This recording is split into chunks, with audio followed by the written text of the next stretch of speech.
자, 다음은요.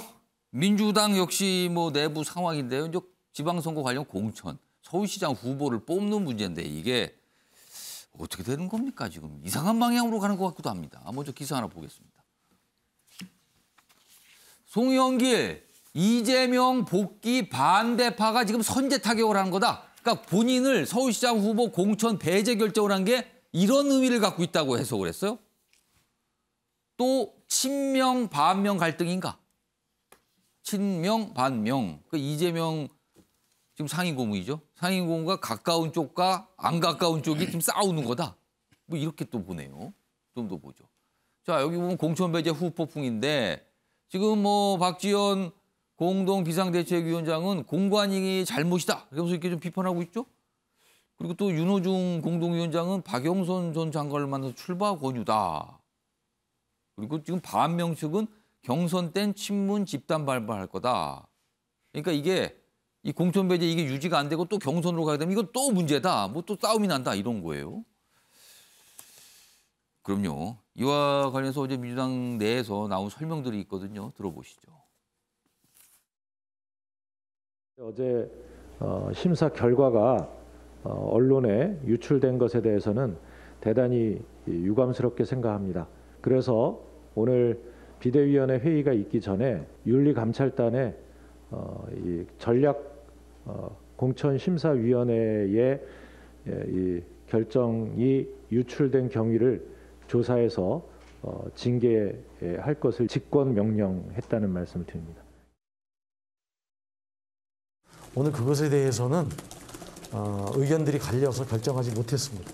상당한 이견이 있고 또 여러 가지 시간상 제약은 있지만 그래도 하루 이틀 정도는 더 좀 깊이 숙고를 해야 된다는 의견들로 우리 비대위원들이 전부 의견을 모아주셨어요. 그러니까 공천관리위원회에서 공천 배제 결정한 게 이게 내부에 이제 알려졌거든요. 어떤 발표 전에. 그러니까 그거 찾아내라는 거죠. 왜 이게 유출이 됐는가.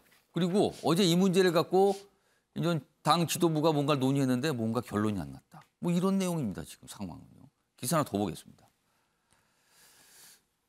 기사도 뭐 송영길 전 대표의 얘기를 싣고 있네요. 공천 배제는 선제 타격이다. 여기서 이제 선제 타격 얘기가 오늘 많이 실려 있습니다. 자, 그럼요. 송영길 전 대표의 이야기도 들어보겠습니다. 송영길 당대표가 대선에 책임을 지고 출마를 못한다는 논리는 바로 이재명 후보의 대선 패배 책임으로 연결될 수밖에 없고 사실상 이재명 후보의 정치 복귀를 반대하는 선제 타격의 의미가 있다고 생각합니다.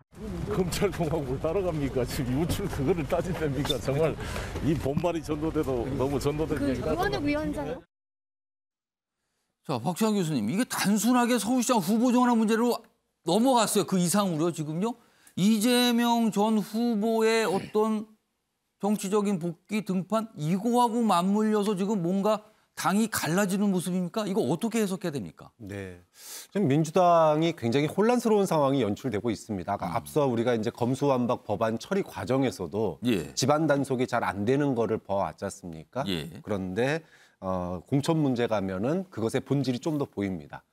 일단 민주당의 리더십이 지금 그 어느 쪽도 쥐고 있지 못한 상황이 뚜렷이 보여요. 그러니까 그럼 있기는 있지만 뭐 공백기는 아니지만 그래도 누가 확실히 진 게 아니다. 그렇죠. 그러다 보니까 권한이 쪼개져 있습니다. 권한이 쪼개져 있다 보니까 책임도 아무도 안 집니다. 이게 핵심입니다. 그러니까 원래 비대위라는 게 만들어지면 비대위에 힘이 실리게 돼 있어요. 통상 비대위원장이 꽉 잡고 가죠. 그렇죠. 그런데 지금은 비대위, 그다음에 공관위, 그리고 원내 지도부 다 따로따로고 서로가 무슨 일 하는지를 모릅니다. 혹시 서로가 또 이게 뭔가 계열이 다른 거 아닙니까 또? 뭐 그게 꼭 계파뿐만이 아니라 이렇게 그 부처마다 그러니까 당 내에 부서마다 다르고 그리고 계파마다 또 다릅니다. 이러다 보니까 이해관계가 다르다 보니 이 소위 사실 서울시장 선거 간단합니다. 전략공천 좋은 사람 데려와서 전략공천 하든지 아니면 있는 후보들 경선하면 돼요. 근데 왜 이렇게 어려운 거예요? 그런데 혁신이라고 이름을 붙여놓으니까 새로운 사람 데려와야 되는데 새로운 사람 데려올 사람은 마땅한 사람이 없고 그렇다고 그냥 가자니 혁신이 안 되는 것 같고 사실은 그 뒤에는 또 정치 교체를 주장했던 세대 교체를 주장했던 이재명 후보의 어떤 힘을 입은 친명계가 있고 거기에서 다음 총선 때 밀려난 거를 우려하는 또 반대 세력이 아직은 아니야. 이재명계가 장악하려면 좀 시간이 있어야 돼. 이러면서 힘겨루기를 하고 있는 게 사실은 물밑에 있지만 아직은 그게 본격적으로 드러나진 않았습니다. 지금 소영길 전 대표가 뭐 선제 타격 얘기했지만 그러니까 소영길 전 대표는 본인이 공천 배제된 게 이재명 전 후보를 뭔가 공격하는 거다 이렇게 해석을 했거든요. 그렇죠. 지금. 은연중에 지금 본심이 한번 나왔어요. 뒤에 누가 있다라는 것처럼 느껴지기도 하고요. 지금요. 은연중에 본심이 한번 나오긴 했는데 뭐 당내에서 이게 지금 뭐 처리 뭐 해결 못할 정도로 지금 뭐 골이 깊거나 그런 상황은 아닙니다. 그런 측면에서 본다면 지금 심상치 않은 분열이긴 하지만 이번에 어쨌든 선거를 앞두고 쪼개지지는 않을 거다. 다만 분명하게 보이는 거 세대 교체가 앞으로 진통이 굉장히 심하겠구나. 그리고 세대 교체의 명분과 이걸 둘러싸고 첨예한 대립이 생길 수 있겠구나. 이런 거는 이제 엿볼 수 있겠죠. 정근택 변호사께 어려운 질문 두 가지 좀 드릴게요. 먼저 첫 번째는요. 그럼 서울시장 후보는 어떻게 결정이 되는 겁니까? 그리고 좀 더 나가면 누가 어떻게 결정이 되는 겁니까? 그리고 하나는 지금 자꾸 이재명 전 후보 얘기 자꾸 나오거든요. 이 사안에서. 그럼 이재명 전 후보는 이른바 정치권으로 다시 등판, 복귀 한다면 언제 하는 겁니까? 이거 두 가지입니다, 지금. 뭐 첫 번째 질문 이제 서울시장 후보가 어떻게 결정되는 거냐? 이거 어떻게 결정되는 겁니까? 아직 결정이 안 된 겁니다.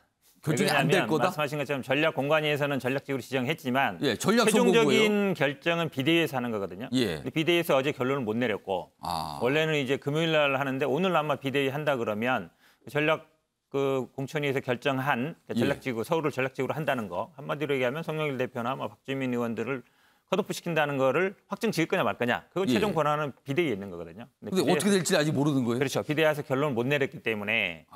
근데 저는 개인적으로 참 그런 게 지금 뭐 예를 들어 송영길 대표가 나오면 이기고 다른 분이 나오면 뭐 진다든지 아니면 송영길 대표가 안 나오고 말씀처럼 제3의 후보가 누가 있어서 이분이 나온다 그러면 뭐 이길 수 있다든지. 이길 수 있든지. 그러면 이 논의가 생산적이에요. 근데 아닌가요?